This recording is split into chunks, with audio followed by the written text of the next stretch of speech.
Hello दोस्तों, कैसे हो आप लोग। आई होप सो आप सभी अच्छे होंगे, जबरदस्त होंगे और अपनी पढ़ाई को सुचारू रूप से कर रहे होंगे। पिछली जो दो क्लासेस हैं उसके अंदर हमने पढ़ा था सिंधु सभ्यता। पिछली जो दो क्लास की थी उसमें अपन ने सिंधु सभ्यता किया था। लेकिन जो सिंधु सभ्यता है, सिंधु सभ्यता में से कुछ क्वेश्चन रह गए, उनको मैं एक स्पेसिफिक वीडियो बनाना चाहता हूँ।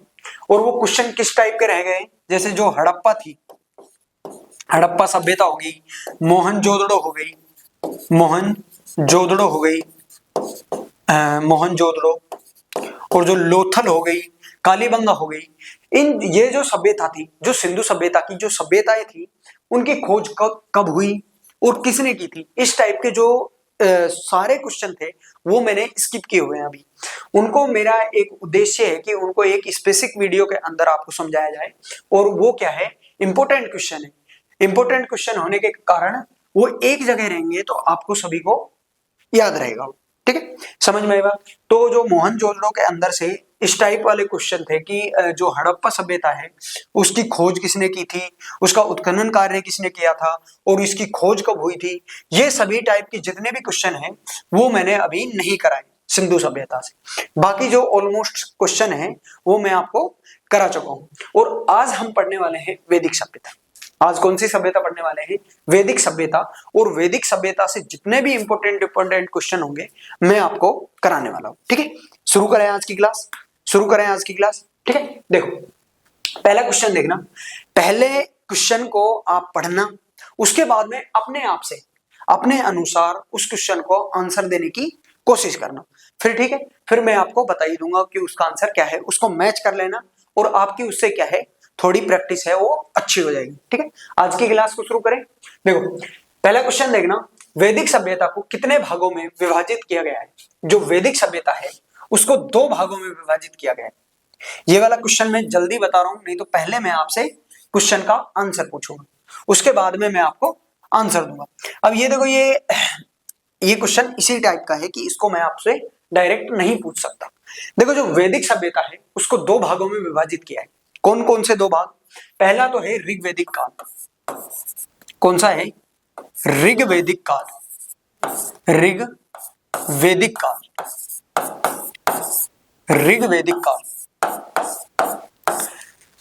ऋग्वैदिक काल। और दूसरा है उत्तर वैदिक काल। उत्तर वैदिक काल, वैदिक काल। जो वैदिक सभ्यता है उसके दो भाग हैं, उसको दो भागों में विभाजित किया गया है काल के अनुसार, यानी कि उसके टाइम पीरियड के अनुसार उसको दो भागों में विभाजित किया गया है। कौन कौन सा, ऋग्वैदिक काल और दूसरा है उत्तर वैदिक काल। जो ऋग्वैदिक काल है ये क्या है, 1500 ईसा पूर्व से, 1500 ईसा पूर्व से जो 1000 ईसा पूर्व है, 1500 ईसा पूर्व से 1000 ईसा पूर्व का जो समय काल है उसको क्या कहते हैं, ऋग्वैदिक काल। उसको क्या कहते हैं, ऋग्वैदिक काल। और जो उत्तर वैदिक काल है वो काल कहां से कहां तक है, वो काल है 1000 ईसा पूर्व, 1000 ईसा पूर्व से 600 ईसा पूर्व तक, 600 ईसा पूर्व तक। यानी कि जो वैदिक जो सभ्यता है वो कितनी पुरानी है, 1500 ईसा पूर्व से लेकर 600 ईसा पूर्व तक की सभ्यता है।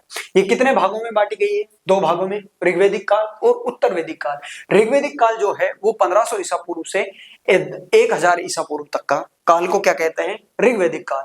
और जो 1000 ईसा पूर्व से 600 ईसा पूर्व तक है उस काल को क्या कहते हैं, उत्तर वैदिक काल कहते हैं। समझ में आई बात। तो वैदिक सभ्यता को कितने भागों में बांटा गया, दो भागों। ठीक है, नेक्स्ट क्वेश्चन पे चले। दोनों समझ में आ गए होंगे, उत्तर वैदिक काल और ऋग्वैदिक काल। नेक्स्ट वाला क्वेश्चन देखना, आर्यों द्वारा निर्मित सभ्यता कौन सी थी, बताओ। आर्यों द्वारा निर्मित सभ्यता कौन सी थी, सिंधु सभ्यता थी, वैदिक सभ्यता थी, मौर्य सभ्यता थी या गुप्त सभ्यता थी। तो आर्यों द्वारा जो निर्मित की गई जो सभ्यता थी वो थी वैदिक सभ्यता। वैदिक सभ्यता को बनाना किसने बनाया था, आर्यों द्वारा बनाया गई सभ्यता थी। यानी कि आर्यों की जो सभ्यता है वो कौन सी है, वैदिक सभ्यता। तो इसका जो आंसर आएगा वो आएगा वैदिक सभ्यता। आर्यों द्वारा, याद रखना, वो इस प्रकार भी पूछ सकता है कि वैदिक सभ्यता किनके द्वारा बनाई गई थी, गुप्तों द्वारा, मौर्यों द्वारा, और आर्यों द्वारा, और एक ऑप्शन और भी दे दे। तो आर्यों द्वारा जो निर्मित सभ्यता है वो कौन सी है? वैदिक सभ्यता है। और वैदिक सभ्यता किनके द्वारा बनाई गई थी? आर्यों द्वारा बनाई गई थी। ठीक है, समझ में आई बात? समझ में आई बात? नेक्स्ट क्वेश्चन पे चले। नेक्स्ट क्वेश्चन देखना, वैदिक सभ्यता के राज्य अधिकारी किसे कहते थे? यानी कि जो राज्य अधिकारी होते थे, पहले तो प्रमुख जो राजा होता था, उसके बाद में जो मुख्य राज्य अधिकारी होते थे वो कौन कौन होते थे? देखो, मंत्री और सैनिक होते थे, पुरोहित वे सेनानी होते थे, ग्रामपति वे जनपति होते थे, सभा वे समिति होते थे। बताओ, जो वैदिक सभ्यता के राज्य अधिकारी, जिन्हें राज्य अधिकारी के होदे से जाना जाता था, पद से जाना जाता था, वो कौन कौन थे? मंत्री थे या सैनिक थे, या पुरोहित वे सेनानी थे, या ग्रामपति वे जनपति थे, वे सभा वे समिति थी? तो इस क्वेश्चन का आंसर आएगा, पुरोहित और जो सेनानी थे वो किस में आते थे? राज्य अधिकारियों के नाम से जाने जाते थे। पुरोहित यानी पंडित जी, और सेनानी यानी कि जो सेना में मुख्य होते थे, सेनानी यानी जो सेना के मुखिया होते थे, वो किसके अंदर आते थे? राज्य अधिकारी के पद में आते थे। समझ में आई बात? पुरोहित और सेनानी क्या थे? राज्य अधिकारी थे। वैदिक सभ्यता के राज्य अधिकारी कौन कौन थे? पुरोहित और सेनानी थे। ठीक है, समझ में आई बात? इसके बाद में नेक्स्ट देखना, नेक्स्ट क्वेश्चन है, गोचर भूमि के अधिकारी को क्या कहा जाता है? देखो, गोचर भूमि क्या होती है? वह सरकारी भूमि या वह भूमि जो राजा द्वारा गायों को चराने के लिए भूमि दान में दी जाती थी। यानी कि ऐसी भूमि जहां पे गायों को चराने के लिए राजा द्वारा दान में दी गई हो, उसको क्या कहते हैं? गोचर भूमि। उससे कुछ कर वगैरह लेते थे, दान में तो नहीं दी जाती थी, लेकिन उस सीमित स्थान को राजा की निगरानी में रखा जाता था। ठीक है, तो जो गोचर भूमि थे, गोचर भूमि के अधिकारी को क्या कहते थे? बताओ, सेनापति कहते थे, वाजपति कहते थे, ग्रामपति कहते थे, या पुरोहित कहते थे? बताओ, जो गोचर भूमि थी, गोचर भूमि के जो अधिकारी थे, उसे क्या कहते थे? सेनापति कहते थे, वाजपति कहते थे, ग्रामपति कहते थे, या पुरोहित कहते थे? तो जो गोचर भूमि का अधिकारी था उसे कहते थे वाजपति। उसको क्या कहते थे? वाजपति। याद रखना, गोचर भूमि के अधिकारी को क्या कहते थे? वाजपति। गोचर भूमि के अधिकारी को आप ऐसे करना, क्या कहते थे? वाजपति। देखो, एक बात बताता हूं मैं आपको, आप जब कभी भी अपने नोट्स बनाओ ना, तो इस टाइप में मत बनाना, ऑप्शन में मत लिखना। पहले आप क्वेश्चन लिखना, गोचर भूमि के अधिकारी को कहते थे, उसके बाद में तीर लगाना, और उसके बाद में लिखना वाजपति। इससे क्या है, आपका ये वाला क्वेश्चन वन लाइनर बन जाएगा। और वन लाइनर का एक फायदा क्या होता है, ये आंसर याद रहेगा आपको। इसमें क्या है, आप यदि ऑप्शन के थ्रू जाते हैं तो ऑप्शन में क्या है, आप याद कर, थोड़ा बहुत भी याद होता है तो आपको वो आंसर टिक मिल जाता है। तो आप कभी भी 3-4 ऑप्शन मत लिखना, ऐसे लिखना, गोचर भूमि के अधिकारी को क्या कहते हैं, तीर लगाना और वाजपति लिख लेना। ठीक है, समझ में आई बात? तो गोचर भूमि के अधिकारी को क्या कहते हैं? वाजपति कहते हैं। ठीक है, नेक्स्ट चले। नेक्स्ट वाला क्वेश्चन है, अपराधियों को पकड़ने वाले अधिकारी को क्या कहते थे? यानी कि उस टाइम की जो पुलिस थी, पुलिस को किस नाम से जाना जाता था? बताओ, जो अपराधियों को पकड़ने वाले जो अधिकारी थे उसको क्या कहा जाता था? उग्र कहा जाता था, प्रहरी कहा जाता था, सेवक कहा जाता था, या गुप्तचर कहा जाता था? बताओ, जो अपराधियों को पकड़ने का जो कार्य करते थे, जो अधिकारी अपराधियों को पकड़ते थे, उसको क्या कहा जाता था? उग्र कहा जाता था, प्रहरी कहा जाता था, सेवक कहा जाता था, या गुप्तचर कहा जाता था? तो याद रखना, उनको कहा जाता था उग्र। यानी कि उस टाइम की जो पुलिस थी, उस पुलिस को क्या कहा जाता था? उग्र कहा जाता था। ठीक है, उग्र कहा जाता था। ठीक है, समझ में आई बात? ये वाला क्वेश्चन समझ में आया? जो अपराधियों को पकड़ने का जो कार्य करते थे उनको क्या कहते थे? उग्र कहते थे। ठीक है, नेक्स्ट चले। नेक्स्ट वाला क्वेश्चन देखो, नेक्स्ट वाला क्वेश्चन देखना, राजस्व कर इकट्ठा करने वाले अधिकारी को क्या कहा जाता है? यानी कि राजस्व, यानी कि राज्य का जो कर लिया जाता था, जो राजा के लिए जो कर निर्धारित किया जाता था, उसको जो इकट्ठा करने का कार्य कौन सा अधिकारी करता था? ग्रामपति करता था, भागदू करता था, सेनापति करता था, या मंत्री करता था? बताओ, राजस्व को इकट्ठा करने वाले अधिकारी को क्या कहा जाता था? ग्रामपति, भागदू, सेनापति, मंत्री? तो इसका सही आंसर आएगा भागदू। यानी कि राजा के जो कर को इकट्ठा करने वाला जो अधिकारी होता था उसको क्या कहा जाता था? दुहु। ये क्वेश्चन क्या है, इंपॉर्टेंट क्वेश्चन है, ठीक है। ये क्वेश्चन क्या है, इंपॉर्टेंट क्वेश्चन है, इनको याद रखना, इनको एक जगह लिख लो, ठीक है, लिख लो, जिससे क्या है आपको याद रहेंगे, ठीक है। चलें नेक्स्ट क्वेश्चन में। नेक्स्ट क्वेश्चन देखो, नेक्स्ट क्वेश्चन है, वैदिक सभ्यता में राजा को सलाह देने का कार्य कौन कौन सी सभ्यता करती थी, कौन कौन सी संस्था करती थी, यानी कि ऐसी संस्थाएं जो राजा को सलाह देती थी, ठीक है। बताओ, सभा, समिति, परिषद या सभा और समिति दोनों।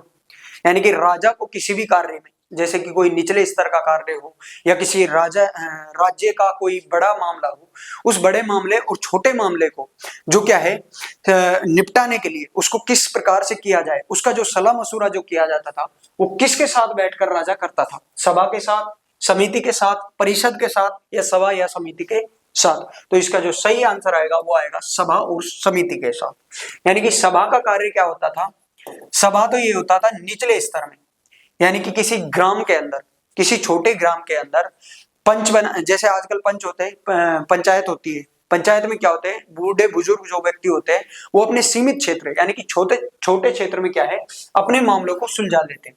जो सभा जो है, सभा क्या करती है, छोटे क्षेत्रों में, छोटे क्षेत्रों के मामलों को निपटाने के लिए सभा से उस कार्य के लिए वो करते थे, सलाह करते थे। राजा क्या करते थे, यदि कोई छोटा ग्राम है या कोई छोटा क्षेत्र है, यानी कि किसी कुल या किसी परिवार के अनुसार का कोई कार्य है, उसको करने के लिए वो किससे सलाह लेता था, सभा से। लेकिन किसी राज्य यानी कि बड़े स्तर पर, किसी राज्य या कोई बड़ा जो राज्य है जिस पर अधिक आक्रमण करना है या उसकी नीति को बदलना है, उसके कर को बदलना है, उसके कर को कम या ज्यादा करना है, उसकी जो सलाह ली जाती थी वो किससे ली जाती थी, समिति से। समझ में आई बात।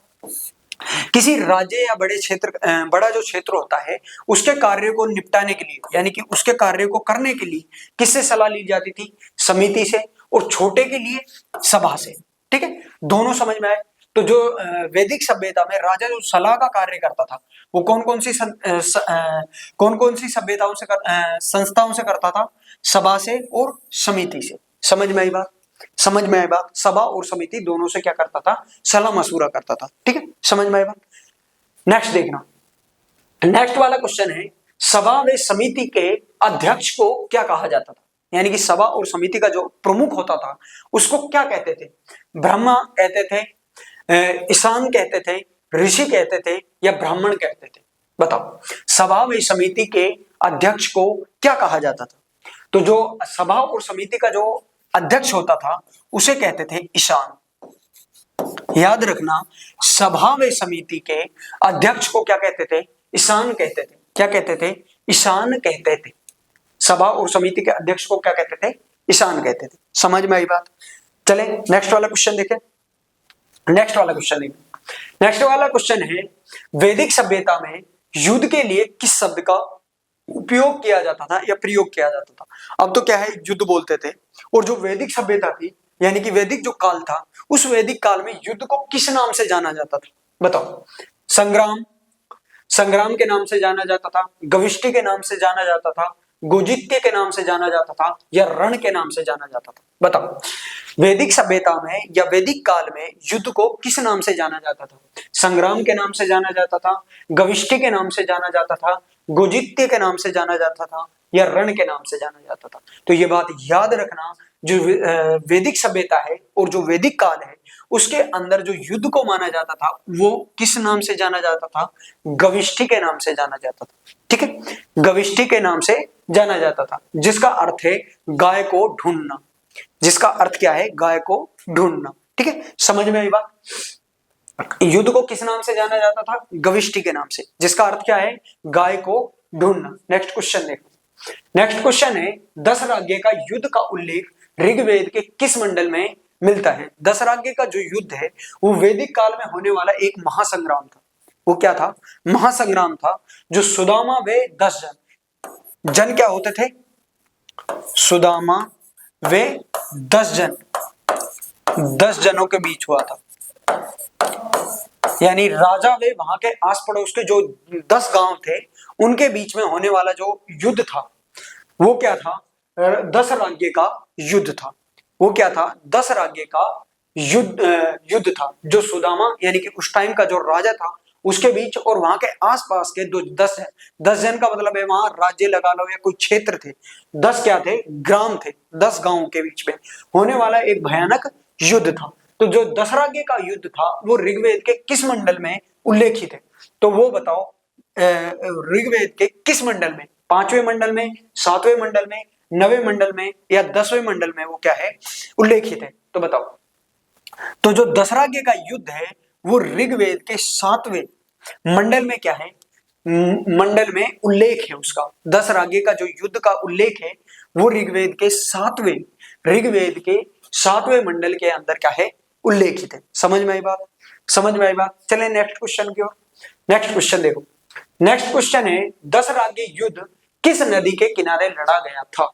जो दशराज्य का युद्ध था वो किस नदी के किनारे लड़ा गया था? गंगा नदी के किनारे, यमुना नदी के किनारे, पुरुषनी नदी के किनारे या सरस्वती नदी के किनारे? दशराज्य का युद्ध किस नदी के किनारे लड़ा गया था? गंगा नदी के किनारे, यमुना नदी के किनारे, पुरुषनी नदी के किनारे या सरस्वती नदी के किनारे? तो इस वाले क्वेश्चन का आंसर आएगा पुरुषनी नदी के किनारे। जो दशराज्य का युद्ध था वो किस नदी के किनारे लड़ा गया था? पुरुषनी नदी के किनारे, जो आज की रावी नदी है। रावी नदी को वैदिक सभ्यता के अंदर किस नाम से जाना जाता था? पुरुषनी नदी के नाम से। यानी कि कहा जाए तो जो दशराज्य का युद्ध था वो किस नदी के, रावी नदी के किनारे लड़ा गया था। लेकिन आप याद रखना कि रावी नदी को वैदिक काल में क्या कहते हैं, पुरुषनी नदी कहा जाता था। ठीक, समझ में आई बात? समझ में आई बात? चले नेक्स्ट क्वेश्चन की ओर। नेक्स्ट क्वेश्चन देखना। नेक्स्ट क्वेश्चन है समाज के 4 वर्णों का उल्लेख ऋग्वेद के किस मंडल में मिलता है? तो जो समाज है, समाज के 4 थे, ब्राह्मण, क्षत्रिय, वैश्य और शूद्र। ये क्या थे? समाज के 4 वर्ण थे जिनको आज जो जाति है, आज जाति के हिसाब से बांटा जाता था।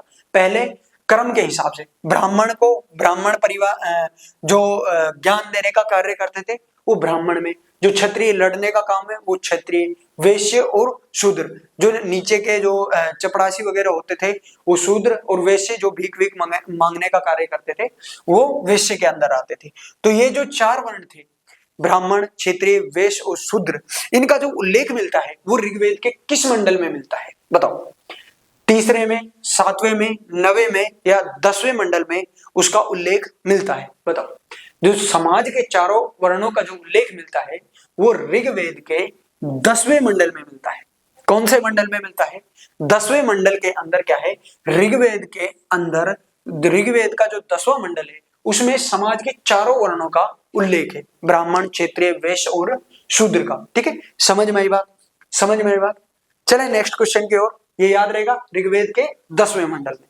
ठीक है, नेक्स्ट वाला क्वेश्चन देखो। नेक्स्ट वाला क्वेश्चन है वैदिक सभ्यता, जो वैदिक समाज था, वैदिक सभ्यता का जो समाज था उसमें जो समाज की सबसे छोटी इकाई थी, यानी कि जो सबसे निचला वाला स्तर था, समाज का जो सबसे निचला वाला स्तर था वो कौन सा था? जन था, परिवार था, कुल था या सभा था? बताओ।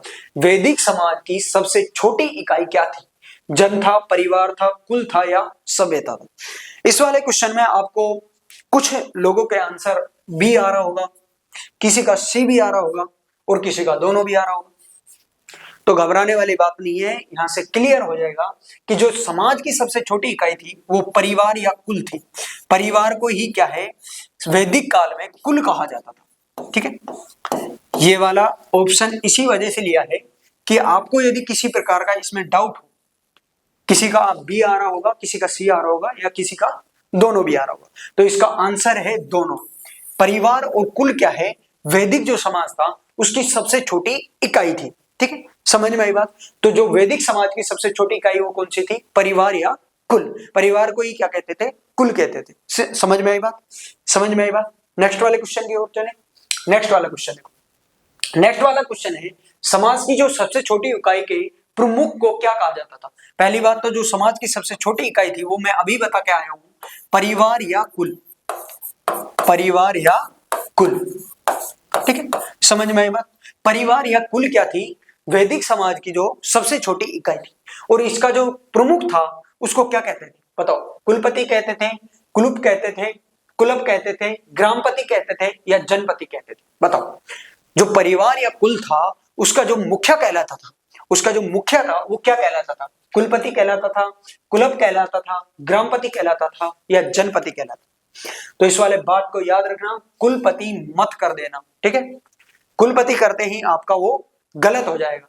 तो जो है समाज की जो सबसे छोटी इकाई यानी कि परिवार, जो कुल का जो प्रमुख, जो अध्यक्ष जो कहलाता था वो क्या कहलाता था? कुलप। वो क्या कहलाता था? कुलप। समझ में आई बात? कुलप क्या है? परिवार का या कुल का जो मुखिया होता था उसको कहा जाता था, ठीक है? समझ में आई बात? कुलपति मत कर देना, ठीक है? नेक्स्ट वाला क्वेश्चन है। नेक्स्ट वाला क्वेश्चन है, जो वैदिक सभ्यता के अंदर, वैदिक सभ्यता में जो महिला आजीवन यानी कि जीवन भर जो अविवाहित रहती थी उसे क्या कहते थे? यानी कि जो अविवाहित जो लड़कियां होती थी, जो स्त्रियां विवाह नहीं करती थी जीवन भर, उन्हें सिंधु सभ्यता के समाज में क्या कहा जाता था? बताओ। अमाजू, वधू, ऋषिका या दासी? बताओ। जो अविवाहित महिलाएं थी उसको वैदिक काल में या वैदिक सभ्यता में क्या कहा जाता था? अमाजू कहा जाता था या वधू कहा जाता था, ऋषिका कहा जाता था या दासी कहा जाता था? तो याद रखना, जो महिलाएं अविवाहित रहती थी, जीवन भर अविवाहित रहती थी, उन्हें क्या कहा जाता था? अमाजू। अमाजू, उसे क्या कहा जाता था? अमाजू, ठीक है? समझ में आई बात? समझ में आई बात? ये याद रहेगा कि अविवाहित महिलाओं को क्या कहा जाता था? अमाजू। नेक्स्ट चलिए, नेक्स्ट वाला क्वेश्चन देखो। नेक्स्ट वाला क्वेश्चन देखो, विवाह के समय वधू को दी जाने वाली धनराशि, यहाँ पे धनराशि मत लिखना, यहाँ पे लिखना उपहार। यानी कि वधू को दिए जाने वाले जो उपहार थे, उपहार, जो वधू को दिए जाने वाले उपहार को वैदिक समाज में क्या कहा जाता था? यानी कि जो भी वधू थी, वधू के पास आने वाली जो भी उपहार की जो सामग्री होती थी, उपहार जो भी आते थे, उसको क्या कहा जाता था? विवाह के समय वधू यानी कि जो दुल्हनिया होती थी, दुल्हनिया के पास आने वाले उपहारों को क्या कहा जाता है? बताओ। दहेज कहा जाता था, वहतु कहा जाता था, गोदान कहा जाता था या कन्या शुल्क कहा जाता था? बताओ। दहेज कहा जाता था, वहदू कहा जाता था, वहतु कहा जाता था या गोदान कहा जाता था या कन्या शुल्क कहा जाता था? तो इस वाले क्वेश्चन का आंसर आएगा वहतु। यानी कि जो वधू होती थी, जो दुल्हनिया होती थी, उसके जो उपहार आते थे, उसके जो उपहार आते थे उसे क्या कहते हैं? वहतु। उनको क्या कहा जाता था? वहतु। समझ में आई बात? ये तू कभी छोटा हो जाता है, कभी बड़ा हो जाता है, लेकिन ये बुक में क्या है? दोनों ही छोटे हैं। जो आजीवन अविवाहित रहती है उसमें अमातु था ये, ठीक है? अमाजू, अमातु नहीं, अमाजू, सॉरी, अमाजू जो था उसमें भी बड़ा जू ऑप्शन में दिया हुआ है, लेकिन बुक में क्या है? अमाजू, ठीक है? समझ में आया? तो ये वाला क्वेश्चन समझ में आया कि जो वधू को यानी कि दुल्हनिया को जो उपहार दिया जाता था उसे क्या कहते हैं? वहतु। उसको क्या कहा जाता है? वहतु कहते हैं, ठीक है? नेक्स्ट देखो, नेक्स्ट वाला क्वेश्चन है, आर्यों का मुख्य पेय पदार्थ क्या था? यानी कि जो वैदिक जो सभ्यता थी वो किनके द्वारा बनाई गई थी? आर्यों द्वारा। किनके द्वारा? आर्यों द्वारा। तो वैदिक सभ्यता के अंदर सभी क्या थे? आर्य थे। तो आर्यों का जो मुख्य पेय पदार्थ था, यानी कि वो जो सबसे पसंदीदा जो पेय पदार्थ था, जिसको पीने में बहुत ज्यादा आनंद में हो जाते थे, वो कौन सी थी? मधु थी, सोमरस थी, दुग्ध था या घी था? बताओ। आर्यों का मुख्य पेय पदार्थ यानी कि जो पसंदीदा पेय पदार्थ था वो कौन सा था? मधु था, दुग्ध था या घी था या सोमरस था? बताओ। तो इसका सही आंसर आएगा सोमरस। जो आर्यों का जो मुख्य पेय पदार्थ था वो कौन सा था? सोमरस था, ठीक है? समझ में आई बात? समझ में आई बात? चले नेक्स्ट क्वेश्चन की ओर। नेक्स्ट क्वेश्चन देखो, नेक्स्ट क्वेश्चन है, भारतीय परमाणुवाद का जनक किसे कहा जाता है? देखो, ऋग्वेद के अंदर भारतीय परमाणुवाद का जनक किसे कहा जाता है? बताओ। कणाद को कहा जाता है, कपिल को कहा जाता है, महर्षि कपिल को कहा जाता है, महर्षि पराश को कहा जाता है, महर्षि पतंजलि को कहा जाता है? बताओ। भारतीय परमाणुवाद का जनक किसे कहा जाता है? तो ये बात याद रखना, जो परमाणुवाद है, परमाणुवाद का जो जनक था वो था महर्षि कणाद। महर्षि कणाद, ठीक है? समझ में आई बात? जो भारतीय परमाणुवाद का जो जनक था वो कौन थे? महर्षि कणाद। कौन थे? महर्षि कणा। तो इसका जो सही आंसर होगा वो होगा के, यानी कि ए इसका क्या होगा? सही आंसर। देखो वो महर्षि कणाद नहीं देकर कणाद भी दे देता है, ठीक है, समझ में आएगा। तो ये बात याद रखना, चाहे वो महर्षि बोले या कणाद बोले, दोनों में आपको याद रखना है कि महर्षि कणाद ही क्या है? भारतीय परमाणुवाद के जनक है, ठीक है। नेक्स्ट क्वेश्चन की ओर चले। नेक्स्ट क्वेश्चन देखो, नेक्स्ट क्वेश्चन है आर्यों द्वारा खोजी गई धातु कौन सी थी? खोजी गई धातु कौन सी थी? आर्यों द्वारा खोजी गई जो धातु थी वो कौन सी थी? तांबा थी, लोहा थी, सोना थी और कांसा थी। देखो तांबे को तो आप छोड़ ही देना, क्यों? तांबा क्या है? सिंधु सभ्यता के अंदर खोज लिया गया था। तांबे को सबसे पहले जो खोजने का कार्य किया था वो कौन सी सभ्यता में हो चुका था? सिंधु सभ्यता के अंदर हो चुका था। अब बताओ, लोहा खोजा था, सोना खोजा था या कांसा खोजा था? बताओ आर्यों द्वारा कौन सी धातु को खोजा गया था? तो इसका जो सही आंसर आएगा वो आएगा लोहा। आर्यों द्वारा जो खोजा गया जो धातु था वो कौन सा था? लोहा था। और लोहे को वैदिक काल में क्या कहते थे? श्याम अयस।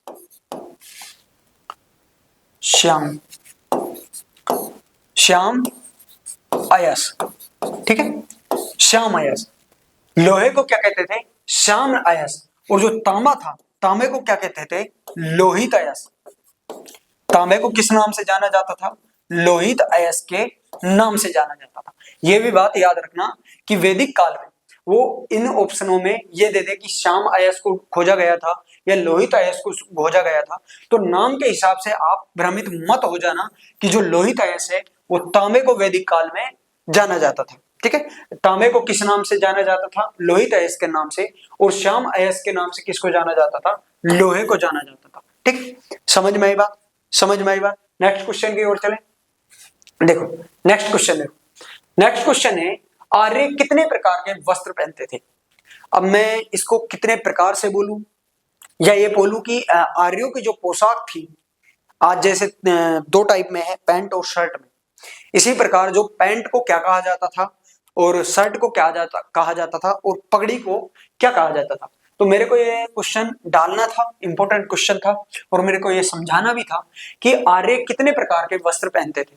तो इसी प्रकार से लगा लेना कि आर्य 3 प्रकार के वस्त्र पहनते थे। कौन से? जैसे अपन आज पैंट पहनते हैं तो उस काल में उसे वास कहा जाता था। पैंट को क्या कहते थे? नीचे पहने जाने वाले वस्त्रों को क्या कहा जाता था? वास कहा जाता था। और जो शर्ट के स्थान पर यानी कि ऊपर जो पहनने वाला जो वस्त्र था उसे क्या कहा जाता था? अधिवस्त्र, अधिवास। उसे क्या कहा जाता था? अधिवास कहा जाता था। और जो सर पर पहनने वाले जो वस्त्र था उसे क्या कहा जाता था? उष्णित। उष्णित, समझ में आई बात? यानी कि जो आर्यों द्वारा जो पैंट के स्थान यानी कि नीचे पहने जाने वाला जो वस्त्र था वो कौन सा था? वास कहा जाता था उसे। ऊपर पहने जाने वाले को अधिवास कहा जाता था। और जो सर पर पहने जाने वाला वस्त्र था उसे क्या कहा जाता था? उष्णित कहा जाता था, ठीक है। समझ में आई बात? ये तीनों समझ में आए। नीचे पहने जाने वाले वस्त्र वासा, नीचे का मतलब नीचे पैंट कीजिए, और एक अंदर और होता था, ठीक है, उसे नीवी कहते थे। उसे क्या कहते थे? नीवी, यानी कि अंदर, अधि के अंदर पहने जाने वाला जो वस्त्र था उसे नीवी कहते थे। ये पैंट के स्थान पर यानी कि पैंट वाले स्थान के जो कपड़ा था उसे क्या कहा जाता था? वस्त्र जो था उसे वास कहा जाता था। शर्ट के स्थान पर, जैसे अब शर्ट है, उस समय अधिवास कहा जाता था। और सर पर पहने जाने वाले जो वस्त्र है उसे क्या कहा जाता था? उष्णित कहा जाता था, ठीक है। नेक्स्ट देखो, नेक्स्ट है आर्यों द्वारा पहने जाने वाले ऊपरी वस्त्र को, जो ऊपरी वस्त्र था वो मैंने अभी बताया था उष्णित। उसको क्या है? ऊपर जो सर पर पहने जाने वाला जो वस्त्र था यानी कि ऊपर जो पहने जाने वाला वस्त्र था उसे क्या कहते थे? उष्णित कहते थे। इसको ऊपरी नहीं कर आंतरिक यानी कि अंदर कर लो। अंदर पहने जाने वाला जो वस्त्र था उसे क्या कहा जाता था? मैंने अभी बताया था, जो अधिवास के नीचे यानी कि आंतरिक हिस्से में पहने जाने वाला जो वस्त्र था उसे क्या कहा जाता था? धोती कहते थे, नीवी कहते थे, वास कहते थे या अटक कहते थे? बताओ। तो मैंने अभी बताया था कि आंतरिक हिस्से में, नीचे वाले हिस्से में पहने जाने वाला आर्यों का जो वस्त्र था उसे क्या कहते थे? नीवी। उसे क्या कहते थे? नीवी, ठीक है, समझ में आई बात। अंदर पहने जाने वाला कपड़ा, पहने जाने वाला, पहनने जाने वाला वस्त्र, जाने वाला वस्त्र, वस्त्र, पहने जाने वाला वस्त्र, वस्त्र, वो क्या कहलाता था? नीवी कहलाता था। ठीक है, समझ में आएगा। आर्यों द्वारा अंदर पहने जाने वाला, आंतरिक हिस्सों में पहने जाने वाला जो वस्त्र था उसे क्या कहते थे? नीवी कहते थे। ठीक है, समझ में आएगा। नेक्स्ट देखो, नेक्स्ट वाला क्वेश्चन है, वैदिक काल में गाय को क्या कहा जाता था? मेरी जवान को क्या हो गया भाई? वैदिक काल में गाय को क्या कहा जाता था? बताओ। उष्ट्रा कहा जाता था, अधन्या कहा जाता था, वृषभ कहा जाता था, अंडू कहा जाता था। वैदिक काल में गाय को किस नाम से जाना जाता था, या वैदिक काल में गाय को क्या कहा जाता था? उष्ट्रा कहा जाता था, अधन्या कहा जाता था, वृषभ कहा जाता था, या अंडू कहा जाता था? तो जो वैदिक काल है, वैदिक काल में गाय को किस नाम से जाना जाता था? अधन्या के नाम से। हाँ, याद रखना, गाय को वैदिक काल में क्या कहा जाता था? अधन्या, अधन्या। समझ में आई बात? वैदिक काल में गाय को क्या कहा जाता था? अधन्या कहा जाता था। ठीक है, समझ में आई बात? समझ में आई बात। नेक्स्ट क्वेश्चन की ओर चले। नेक्स्ट क्वेश्चन है, आर्यों का जो प्रिय पशु था वो कौन सा था? यानी कि आर्य गाय भी पालते थे, गायों की रक्षा भी करते थे, लेकिन जो आर्यों का सबसे प्रिय जो पशु था वो क्या था? बैल था, हाथी था, घोड़ा था, या ऊंट था? यानी कि आर्यों द्वारा जो सबसे अधिक उपयोग में लिए जाने वाला जो पशु था वो कौन सा था? बैल था, हाथी था, ऊंट था, या घोड़ा था? तो इसका जो सही आंसर आएगा वो आएगा घोड़ा। आर्यों द्वारा या आर्यों का जो प्रिय पशु था वो कौन सा था? घोड़ा था। याद रखना, आर्यों का प्रिय पशु कौन सा था? घोड़ा था। समझ में ये बात? नेक्स्ट चले। नेक्स्ट देखो, नेक्स्ट वाला क्वेश्चन देखो, आर्य का प्रिय देवता, यानी कि वैदिक जो ऋग्वैदिक जो काल था या आर्यों का जो काल था, उस काल के अंदर जो सबसे ज्यादा पूजनीय जो देवता था वो कौन सा था? वरुण देवता था, इंद्र देवता था, या अग्नि देवता था, या मित्र देवता था? ठीक है, मित्र या पितृ देवता, ये पितृ देवता है। ठीक है, समझ में आएगा। आर्यों का जो प्रिय देवता था वो कौन सा था? वो कौन सा था? वरुण देवता था, इंद्र देवता था, अग्नि देवता था, या पितृ देवता था? ठीक है, तो देखो इसका जो सही आंसर आएगा वो आएगा इंद्र देवता। यानी कि आर्यों का जो प्रिय देवता था वो कौन सा था? इंद्र देवता था। वो कौन सा था? इंद्र देवता। देखो, मित्र भी देवता है, ये वो देवता है जो नीचे से खत्म कर देता है। ठीक है और सबसे प्रिय भी है।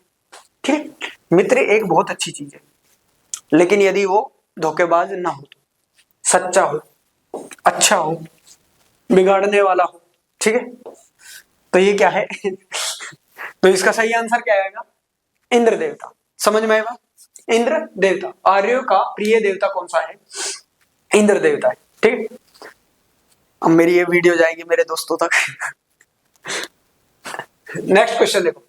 नेक्स्ट क्वेश्चन है, व्यापार के लिए घर घर जाने वाले व्यापारियों को क्या कहा जाता है? देखो, ये घर घर नहीं है, ये टाइपिंग में थोड़ा सा मिस्टेक हो गया है। ठीक है, घर घर नहीं है, व्यापार के लिए दूर दूर जाने वाला, इसमें क्या आएगा? दूर दूर जैसे एक राज्य से दूसरे राज्य, एक देश से दूसरे देश, व्यापार के लिए दूर दूर जाने वाले व्यापारी को क्या कहा जाता था? पणी कहा जाता था, पाठी कहा जाता था, गुप्त कहा जाता था, या व्यापी कहा जाता था? बताओ, व्यापार के लिए दूर दूर जाने वाले व्यापारी को क्या कहा जाता था? पाणी कहा जाता था, पाठी कहा जाता था, गुप्त कहा जाता था, या व्यापी कहा जाता था? तो जो व्यापारी दूर दूर जाकर व्यापार का कार्य करते थे उसे कहा जाता था पाणी। पणी, पाणी नहीं, पणी, उसे क्या कहा जाता था? पणी। यानी कि ऐसा व्यापारी, पणी क्या होता था? ऐसा व्यापारी जो व्यापार के लिए दूर दूर के इलाकों में भ्रमण करता हो। ठीक है, समझ में आई बात? उसे क्या कहते थे? पाणी कहते थे, पणी कहते थे। ठीक है, नेक्स्ट वाला क्वेश्चन है। नेक्स्ट वाला क्वेश्चन है, ऋण देकर ब्याज लेने वाले को क्या कहा जाता था? जैसे आजकल के लोग करते हैं ना, पैसा देने के बाद में ब्याज वसूली करते हैं। ठीक है, तो उसी प्रकार में वैदिक सभ्यता के अंदर, यानी कि वैदिक काल के अंदर ऋण देकर ब्याज वाले लोगों को, ऋण देने वाले ऋण देकर ब्याज लेने वाले व्यक्ति को क्या कहा जाता था? ऋणकर्ता, वेश्य, वैकनोट, वैकनोट या श्रोता। ऋणकर्ता, वेश्य, वैकनोट या श्रोता। तो इसका जो सही आंसर आएगा वो आएगा वैकनोट। नोट से याद रखना वैकनोट, वैकनोट, ठीक है। वैकनोट, नोट से याद रखना, नोट यानी पैसे, यानी कि जो पैसा देने वाला है। पैसा देकर ब्याज लेने वाले व्यक्ति को क्या कहते थे? वैकनोट, ठीक है।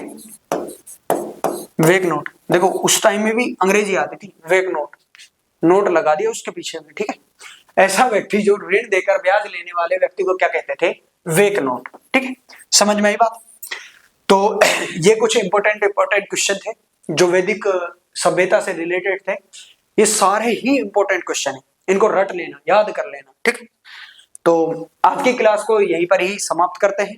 यदि मुझसे कोई गलती हो तो मुझे माफ करना, और भाई कोई भी उटपटांग चीज लगी हो या मुझे कुछ सुधार करना हो या और अच्छा करना हो तो प्लीज कमेंट में कुछ बता देना कि भाई तुम्हारी गलती ये है, तुम इसको इस प्रकार से सुधार सकते हो, छोटा भाई समझ के बता देना, ठीक है। धन्यवाद, थैंक यू।